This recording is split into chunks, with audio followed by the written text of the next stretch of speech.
Good afternoon. Any questions today? Cool. Mr. Feller, take us away. Thank you, sir.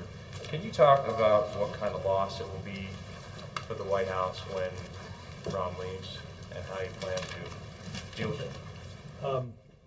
Resisting the temptation to comment on Jake's wet T-shirt contest impersonation, but let me say this, Ben. I know there's I know there's a lot of stuff out there. I will say this: I've got no personnel announcements today, but I will say that the president will have a personnel announcement tomorrow at 11:05 a.m. From the East Room. We will save the specifics for then, and we'll be happy to get into a long conversation about that. I don't have any news on that to make. You're right. I mean, everyone knows what this is about. Why can't you just tell us? Lynn, I read your paper. I've read a number of papers. I'm here to tell you the president will have a personnel announcement tomorrow, and at that point he will deliver that news. So reports are correct. Has the chief of staff told the president that he's leaving? I'm not going to get into that. Why is this raising to the level, sometimes you make personnel announcements just by paper and you make a release. Why is this announcement rising to the level of a personal announcement by the president? Well, without getting into what the announcement will be. When people listen to this will sound like a game since we're talking about Rahm Emanuel's departure to run for the mayor of Chicago. So, Lynn, come up here. You should brief, and we can look, guys. I'm trying to move the ball along here. We all have deadlines. I understand that. I'm happy to talk about a whole host of subjects today. I am not going to move a whole lot on what I've already said. So the news report's accurate that he is leaving to run for mayor. I am not running for mayor. I'm talking about Ron. Will he also possibly have two announcements? Somebody coming, somebody going? I would bet on having two announcements. Yes. Will we hear from the personnel? Some of them, yes. To answer Ben's question, though, if he were to leave, what effect would that have on the White House? More broadly, a lot of people are leaving. Borzag left, Romer left, Larry's leaving, Rahm is leaving. There are reports about General Jones. Secretary Gates has said 2011 is a good time for him to leave. There are a lot of people, key members of the national security team, key members of the economic team. Could you just comment on that? Yeah, and I've said this a number of times. Look, I think 2 years in, if you look back historically, is a time in which people have come into government service at the beginning of an administration and leave to go back to academia or business or to retire or go into other pursuits.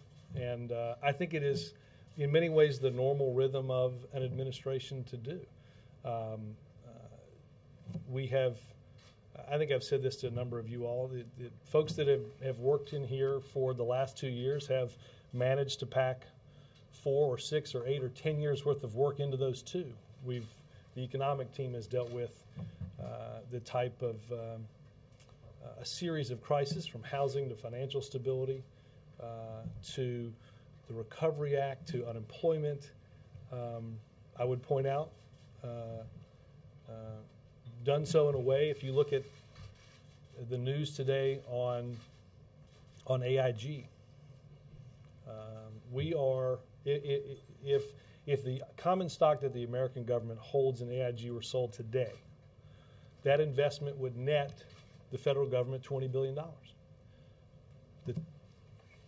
As probably as late as a year ago, most people presumed that AIG would be a $180 billion loss, and the financial sector would cost the government a great deal of money.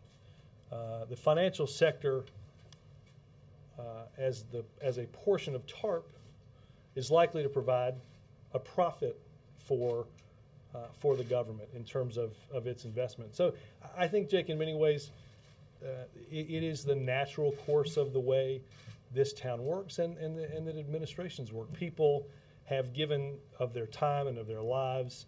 They've been away from their loved ones, their families. A number of people that you mentioned, I know, Larry moved here while his family stayed in Massachusetts, and I think in many ways, again, it's the normal cycle and course of doing business. Is it abnormal to stay longer than 2 years? No, look, I mean, everybody has, look, in Larry's case, there are tenure issues, which is not something that can just be waived. So I think in many ways, look, some people will stay longer, some people will leave. Again, I think it's largely, I think it is much more of the normal course and the rhythm. You look at NEC directors, you look at somebody like, you mentioned Secretary Gates, who has, who served the last part, I think it was the last 2 years of the previous administration. And I hope Secretary Gates doesn't get mad at me for telling this story, but I remember being backstage during the transition when President-elect Obama saw Mrs. Gates and shook his new defense secretary's hand and looked at his wife and said, "I'm sorry." So, look, there's a sacrifice that is borne by people like that is that just comes to fruition. What about press secretaries? They have an amazing stamina. No announcements on that either. Can you just tell us? I think it'll help everybody out. What Pete Rouse means to his role that he's played, and tell us a little about Pete. I will talk broadly about Pete. Look, Pete is. Don't roll your eyes, Miss Sweet. Talk about Pete, who is in line for what? So people, this is part of what I'm saying. Can we cut through I'm going to be oblique. I'm sorry, Miss Sweet. I'm sure because you are so intricately connected to sources throughout this White House, I feel like I am encumbering you very little in the reporting of your information. Right? The Snickers are because what I just said was very true. No, it's not. It's look, Pete has been with Senator-elect, Senator, President-elect, and now President Obama. There is a complete loyalty and trust with somebody like Pete. There is Pete's strategic sense has played a big part in the direction of virtually every big decision that's made inside of this White House. So I think the type of trust that the President and others throughout this administration have in Pete is enormous. Well, the norm is normally after the midterm elections. When you're talking historically in the norm, after people leave during this 2-year period, it's normally after the midterm election. So this is not necessarily the norm and the natural process. April, I disagree. Well, in the event that the Chief of Staff were to leave, I assume that it would be because of, say, fairly extraordinary circumstances, like if the mayoral race in one of the largest cities in the country were to happen to be an open seat. So, look, but I think if you look at people like Dr. Summers and others are not, they're here through the end of the year. The notion somehow that Larry's not up there right now doing work is it's just not true. Does the President see these departures as an opportunity to bring in some sort of fresh blood that might have a better relationship with Republicans? I will say, I don't have any. Obviously, there's a process to pick a new replacement for Larry. Obviously, we filled the directorship at the CEA, and. But is that a consideration looking during a time when the city is so divided? I think that what the president wants most from his economic team is the best economic advice that a president can get. I think there's a policy process that has to be run, and there's a whole host of things that have to be taken into account along with that. Robert, yes? Will the president's personnel announcement tomorrow include an endorsement? That I don't know. Okay, and a couple of questions non-staff related. Okay. Would the president sign the House currency bill if it landed on his desk? I don't know the degree to which inside of here, that legislation has been evaluated. Obviously, it has at least another step, well, at least one more step to go in the Senate. I think you heard the president discuss yesterday, his concern, as he has in the past. You've heard Secretary Geithner express it. I think lawmakers on Capitol Hill share the same serious concern that the president and Secretary Geithner have. It is, we have said for quite some time that the currency is undervalued and that reforms need to be undertaken. And I think, again, I think there's, as Dan said, in a divided town, I think there's a seriousness of concern about this issue. But does that mean the president has said frequently that he's concerned about China's currency? Would he sign this particular bill about that? I don't have any. I don't have any clarity on that. Just last follow-up on AIG. Did I hear correctly? Did you say you're expecting to make a profit on the AIG investment? Well, no. What I said was, if where the value of they're converting preferred to common, it obviously is going to take some time to register, to get into the system, and ultimately to be sold. That's not a process that happens given the volume overnight. If you took what we owned in what we possessed in common and sold it at this morning's price, that would have represented a profit on the full amount of $180 billion invested in AIG. That represented a $20 billion profit.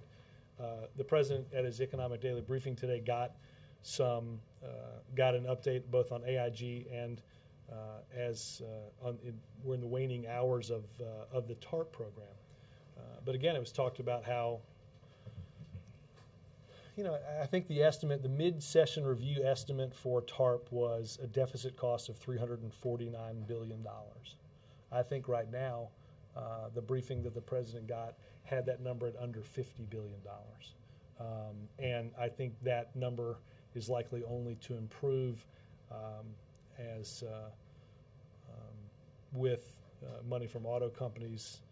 The financial sector itself will produce a profit. And again, the AIG money, if the common were sold today, would represent a profit of about $20 billion. Yes, sir. David Axelrod said something that the president has been saying for a long time, which is the Republicans are holding the middle class tax cuts hostage. As I understand it, Democrats haven't introduced a bill in the Senate, and the Republicans have. Wouldn't there have to be a bill that the Republicans are threatening to block or blocking before anything is being held hostage? I don't know what bills have been introduced in the Senate. Obviously, I think the posture of, I don't think the bill would have to be the existence of, I think the rhetoric alone from Senator McConnell and others have been that the price of, there's a $700 billion price tag on moving forward on the tax cuts for the middle class. That's the tax cuts for the wealthy. So the posture is enough. It doesn't have to be an actual. Absolutely. And, look, I said this, it's now been a couple of weeks, obviously, but, we agree on the middle class part of this, or so they say. Their price tag for the middle class was the $700 billion. We could have passed the middle class alone, provided some much-needed certainty to the economy and to middle-class families, and still had plenty of time to debate the $700 billion price tag for the other cuts. Why not do that? Why not introduce the get bill Republicans on the record? and force Republicans to They filibuster? were unwilling to do that. They were unwilling to. They were unwilling to introduce a bill. But you can introduce a bill. That's the point. You can introduce the bill. No, guys. My original answer was I don't think the bill is the existence of the fight. It is that. Look, John Boehner said... You're not even fighting with them. But John Boehner said quite clearly on Sunday that he would go along with the middle-class stuff, right? Then fury rained down, and quickly we crawfished back over to, wait, middle class, the price for doing middle class is tax cuts for the wealthy. And we could have done middle class. Isn't the real problem the fact that there are Democrats who agree with the Republicans on this issue? There are 47... I think we could have done middle class, but the Republicans weren't interested. But you don't need the support of the Republicans in the House to pass anything. No, but to play along with if a bill has to become, you got to pass them in both houses, and you were not going to get 60 votes to go and just do middle class tax cuts, were you? No, but I guess my question is, why not try? If you actually think that this is a wasn't winning campaign because issue. the Republicans said they weren't going to do it. You don't know unless you. No, you come on, Chuck. No, but, I mean, You're under the impression there were like 6 Republicans that were going to. You have to have a bill back on unemployment in extension order to get them. Why not introduce the bill? The existence of the bill isn't some great starting line for this debate. We've been debating tax cuts without. I mean, I don't. A bill you could write on the back of a napkin. We could get. That's not the notion that you didn't have a vehicle to do this is Responsible to wait till the lame duck session to do that? Do I think it's responsible to wait for the lame duck session to pass middle class tax cuts? No, I thought the Republicans were irresponsible and held the middle class tax cuts. Democrats stay. Should the recess be canceled at this point? Postponed? I think we're. Pushed on But the point is, you've pushed through. This wasn't, Chuck. When you guys are on your show debating tax cuts, you didn't preclude. You did not have that debate because there wasn't a bill in Congress. Let's not get rung around the pole on bill introduction semantics. The point is, there has been legislation in the past that the president firmly believed in, and he pushed the House to vote on it, even though he didn't know whether he would be able to get the votes in the Senate. You go one step at a time. If you believe in it that strongly, you tell the House, let's push this through. Let's vote on this. Chip, there was. We can't. Chip, look at the statements from the Senate Republicans. This wasn't going anywhere. They had decided to stop middle class tax cuts. Neither was cap and trade. They had. You pushed for the House to get on the record on it. So all they need to do is issue a press release, and you guys will back off any fight. I don't understand your question. All they have to do is say the Republican caucus is not going to support this, and Democrats will just say, "Oh, okay, well then we're not even going to try." No, again, Jake, you're making the existence of one piece of legislation the beginning or the end of this entire fight. I think that's kind of a silly concept. You're talking about a bill being held hostage. It hasn't even been written, as far as anybody knows. Okay, the concept of tax relief for the middle class. Does that make it any less of a hostage because I didn't say it as a bill? Yeah, it does make it less of a hostage because there isn't an actual piece of legislation that anybody's trying to push. But you're saying because it can't get through the Senate, I'm sorry. the Democrats in the House should vote on it. It wasn't going anywhere, Do you feel Chip. that you underestimated the difficulty of getting Democrats to vote for your tax cut proposal, which is middle class but not the rich? I don't think so, no. Were you, so you weren't surprised that 47 Democrats said they wouldn't do it? I don't know how many Democrats support what. I know, Mara. Well, you know how many in the Senate. I know that all you need to know in the Senate was you needed 60 votes to get to a bill, and there's 41 Republicans who said they're not going anywhere. Now, I'm not great in math, but 100 minus 41 does not get you to the number, bill or not. Applies to the lame duck session too.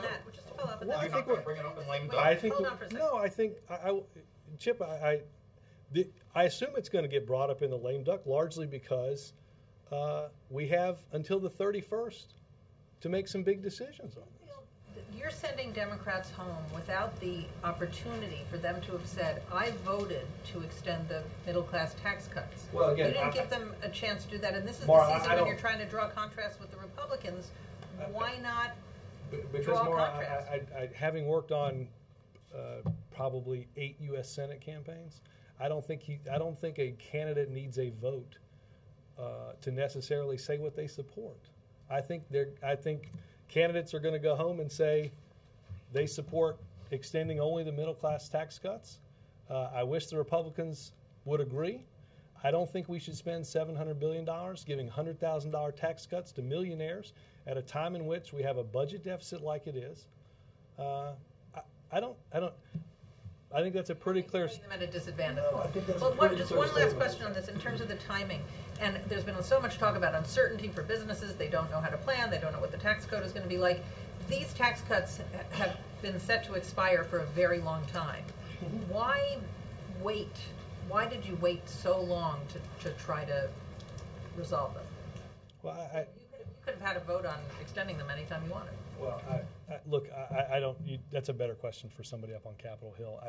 Maura, I think, again, I think the president's position on extending the tax cuts He has had the same position on on supporting middle class tax cuts, the middle class portion of the Bush tax cuts, since I worked for him in 2004. So his position has been very well known on this. Did you ever encourage the leaders on the Hill to take it up earlier? Not that I'm aware of. Yeah, Robert, isn't it an indictment of Democratic control of Congress that not a single spending bill got passed this year? Well, Mark, I think we've got judges that have sat around for 240 days that passed out of a committee unanimously. There's a system up there that is really broken. There aren't spending bills that are going to make it through the process unless you have 60 votes. That's just the way it is. Even if the bill hadn't been introduced, that's just the way it is. It's not the way that place should run. It's not what the American people want to see. But it's the way Republicans have acted on Capitol Hill for the entirety of the president's time here in Washington. This was very clear right from the very beginning. We're going to say no. We're going to require 60 votes to pass your nominee for head of the GSA. We're going to let judges languish for 2/3 of a year, despite the fact that they've made it through committee on a unanimous vote. That's the way this place works now. 60 is the new 50, and I don't mean age. So the Democratic leaders who are in charge of those two bodies have no responsibility. Look, you can't. The Senate is. Understand you can't get a spending bill through the process unless or until it goes through the Senate. And when it takes 60 votes just to get on a bill, and there are 41 people that say no, again, you don't have to be a mathematician to subtract 41 from 100 and come up with the fact that nothing's happening. Can I also ask you about Yes. Congressman Boehner's proposal that henceforth, if you propose a new program, you have to cut a program? Well, back to the tax debate, I'm happy to look at the $700 billion in spending that. They would say that's taxing, not spending. Well, how does that work on the deficit? But on the question of No. But please, Mark, let's not oversimplify it. We're $1 trillion. No, you do, but we're $1 trillion in debt or in deficit. We're way past $10 trillion in debt. Let's not oversimplify. Look, the president has supported a pay-as-you-go program. The president has supported a 3-year freeze on non-security discretionary spending. The president has, not because he got help from Capitol Hill on setting up a deficit commission, but had to set one up. Had to set one up. Why? Because the very same people that proposed the deficit commission then filibustered the deficit commission. I understand what you're saying. Do you support or oppose Congressman Boehner's? We would be happy to support, as I think many people would, paying for what you're going to do. Now, that's going to include the $700 billion tax cut, which, if you read through the pledge, I think they came up with $16 billion to pay for a $700 billion program.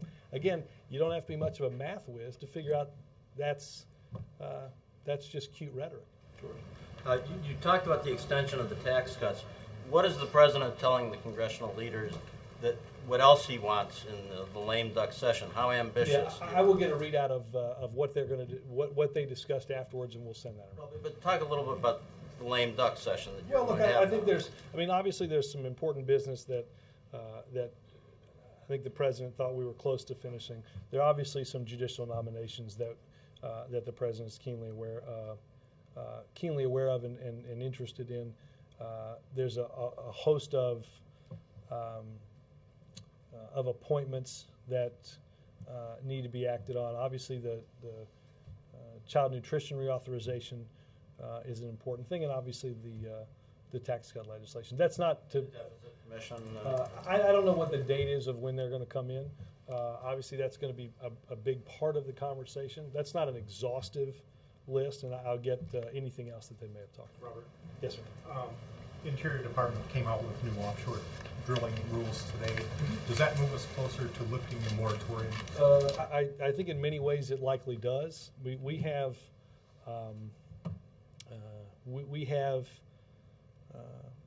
there are a series of technological and safety reforms that this administration is very serious about implementing.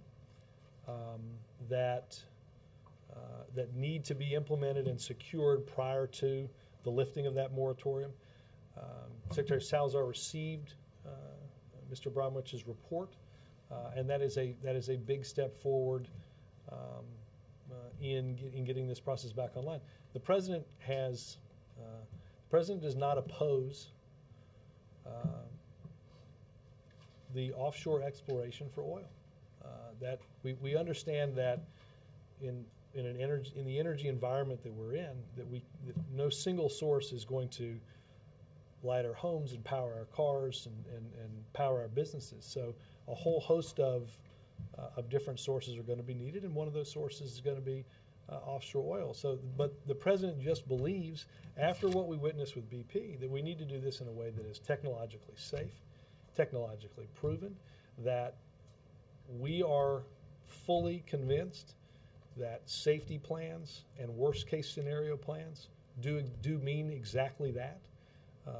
That we don't find ourselves facing and dealing with the situation that we spent a long time in the summer dealing with. Well, I have a follow-up on that. Mary Landrieu's got the hold on Jack Lew over this issue. Yeah. First, what is the president doing to get her to lift her hold on Jack Lew? I will say this. What kind of problems is it causing in preparing a fiscal 2012 budget? The budget planning process is underway and should be underway with the director, with the type of bipartisan support that Jack has gotten through 2 committees. I think it is a sad day when somebody is held up with such bipartisan support, with the type of experience that's necessary in an environment where we have to improve our fiscal picture, that person is held up for something that is completely unrelated to them. I think it is. I think it is sad. I think it's outrageous. The president, Secretary Salazar met with Senator Landrieu to update her on where we are on the situation. But I want to be clear, Roger. Yesterday. Tuesday. I think yesterday. Let me make sure. It was either I don't know whether they. I know they met on Tuesday. Maybe it was Tuesday, not Wednesday. But they've met in the last couple of days to get an update on where we are. But Roger, we're not bargaining the safety of oil drilling away for an appointment that shouldn't be the cause of the type of gridlock that we're used to seeing in Washington. And I would think people who are concerned about our fiscal picture, who are concerned about where we're heading in this deficit at a time of crisis, would not do the type of things that Senator Landrieu is doing. Just following up on that, is Jack Lew on the job in some acting capacity, and would the president consider a recess appointment? Well, 2 things. As far as I know, Jack is still at the State Department. Obviously, there's a limit to what, after a nomination but without confirmation, there's a very strict limit to the amount of work he can do. And as I understand it, the Senate has adjourned but are in some pro forma sessions that might make recess appointments difficult to impossible. Robert, is the black farmer issue over? No, because it hasn't been resolved. But, and this is a concern, they're saying that the window is over now because congressional leaders are going back to their districts and start campaigning for voting, and then once we come back, it's not going to, if Republicans gain the seats that they believe they're going to gain, black farmers are not going to get.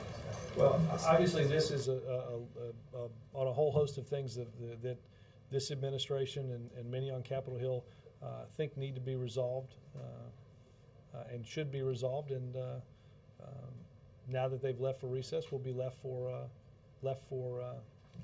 after the election. I asked the president at the last press conference about assurances that there were Cobell and black farmer Pickford settlement will be funded. And he didn't give assurances. He said he supports it. You should call Mitch McConnell. Robert, just 2 questions. Wait a minute, rather than 13. I was not finished, please. I'm sorry, I thought you were finished. Hold on. You will come back, sir. Brady, it's okay. Just in through the nose, out the mouth. Yes, sir. Thank you. Yes, ma'am. I'm sorry. Go ahead. Yeah, I interrupted you. Okay. Also, on another issue on the NAACP, they're having this big protest for jobs, justice, and education this weekend.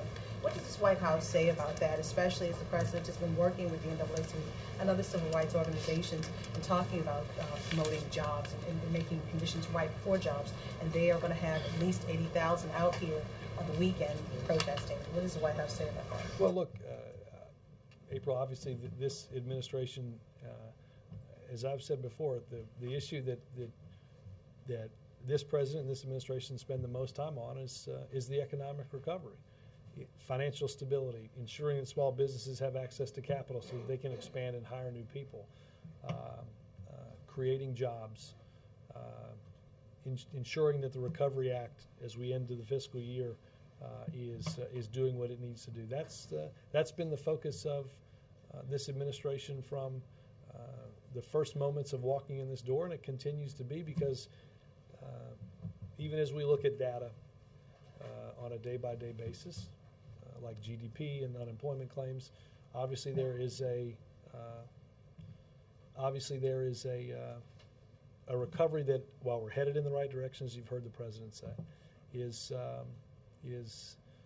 not strong enough and not fast enough. He's frustrated by that, and the president will continue to work through that. Robert, report out today that the health care reform law was going to force McDonald's to drop coverage for thousands of workers. Has been denied by the company. I will say, Wendell, I don't know what the rest of your question is, but let me interrupt you at that point. If a story is based on the actions of a company that have been denied by the company, I think that the statement that they put out last evening, I think is pretty clear. It walks that story back to the point of not being accurate. The company said it would be seeking a waiver from a piece of the exactly. There are discussions. Look, Jonathan, that's what I want to taking get up to. the mantle of the editor at the Wall Street Journal. Let's understand this. I just want to be clear. Read the company's statement. Discussions with Health and Human Services that happen all the time about different regulations that are involved in the offering of benefits to companies. Again, that happens all the time. But let's be clear. The statement from McDonald's last night makes the notion that they're about to drop health care for 30,000 people not true. And that's not what I'm asking. What I'm asking is if you're concerned that the law has the unintended effect of raising costs by making by raising the minimum standards for healthcare, which is what McDonald's is concerned about. Yeah. Again, and if you're not concerned about that, tell me why. Well, Wendell, I'm not concerned that this story is true because A, the company said it wasn't, and B, the company is working with HHS as companies do. It was not going to drop coverage for these people, but it may have to incur additional costs to raise the minimum standards of health coverage. Right, but I think what is important to understand is discussions like that with regulators happen all the time. The crux of that story was whether or not that coverage was going to be dropped, and McDonald's said that just simply wasn't true. Robert, in the same oblique way that you just talked about Pete Rouse without discussing what he might be doing, say, tomorrow or Saturday or beyond that, can you characterize the tenure of Rahm Emanuel in this White House? Yeah, look, obviously, Rahm starts his day, the president starts his day with a meeting with Rahm and ends it with a meeting with Rahm, just as we do as staff. I think his leadership, his energy has helped us accomplish so much in helping our economy recover, in passing landmark Wall Street reform, healthcare reform, credit card reform, student loan reform, all of the things that there is not an important thing that has happened in this administration that we've been able to accomplish for the American people that has not involved heavily his signature. Could you also just, Robert, could you just, wait a minute, everybody. But wait. Let me go to Lynn. I don't want to get in the middle of this Chicago thing. We're going to have a little follow-up here. I'm standing somewhere on the bridge over the river. Go ahead, I'm sorry. Now we're back into Rahm, and you're talking about him. How would you know, you just In fairness, the question was talking. Pardon? I just got. Well, I know. And you just gave some issues, you just described what I think are things that you would describe as his legacy as the first chief of staff. How would you describe his relationship, in some other terms, and his management style? Not necessarily buying into the legacy part of your question. In terms of, no, look, I will say this. Ram has an incredible amount of energy every day. He is, you go into a meeting, he has a list of what he wants to get done. He's focused on getting those things done. He always has ideas, policy ideas. We were in an economic daily briefing today, and he was very actively involved in discussions around the issues that we discussed in terms of the Recovery Act and TARP. There is, look, he has been the leader of, the title chief of staff in many ways says it all. He has been the energetic, inspirational leader of us taking the president's promises and agenda and enacting them into law. Robert, wait, come back to just two. Christy, The East Room is very often the site of visits of dignitaries and heads of state and important visitors. Why is this event in the East Room tomorrow? Because I saw animals pairing up in the Rose Garden based on all the rain. But the Rose Garden. Wait, the Rose Garden is also an important venue. Why the Rose Garden or the East Room? Let's just say this: the personnel announcement tomorrow will be of a significant enough stature to warrant it. Robert, the Washington Post. Robert, the Washington Post. I do find it. This is the oddest thing I do every day. But that's why. But hold on. Let's just be clear. Let's just be clear for all the viewing audience. I've gotten emails from you, and from you, all asking me to confirm other anonymous sources, right? No, we broke it on Monday. Nobody knew anything. I'll let you guys play journalism review after I leave. She said it last week. Okay, see that. Let me take a couple more questions and let you guys. Robert, can you finish the thought? I mean, what was the strategy? I'm not going to send emails back to you, or to you today. I'm going to simply second. What was behind this? Was it to leave the glory for the president tomorrow? I mean, this is sort of an odd dance that you're going through today. I don't think it's an odd dance that the president here makes decisions. We all know it is. It's happening tomorrow. The president makes decisions. The president makes announcements. I'm going to wait for the president to make that announcement. Robert, the Washington Post reported that 4% of Capitol Hill staffers owe $9 million in back taxes, but White House staff tax delinquencies are nearly twice as high as on Capitol Hill. Does the White House believe the Post is inaccurate? I don't have any information. All right. What is the White House reaction to the Human Events report that in the first 19 months of the Obama administration, the national debt increased by $2.5 trillion, or more than during all presidents from George Washington to Ronald Reagan? Well, I think that that seems to have missed a few presidents that have accumulated a lot of debt because because programs that were enacted weren't paid for. Wars, benefits on Medicare, tax cuts, which, while isn't a program for program, is something that affects our fiscal situation. Which is why that won't be paid for, the $3 trillion. And believes that we can't afford the other 700. No, but why not? Why not try to pay for them if it's important for the president to pay for things? Because at a time of economic uncertainty, we believe that they should be extended. Staying on tax cuts, I mean, if 60 is the new 50, what does that say for y'all's legislative agenda next year when the numbers are even worse for you? Well, we'll have all next year to talk about that. Follow up. Thanks, guys.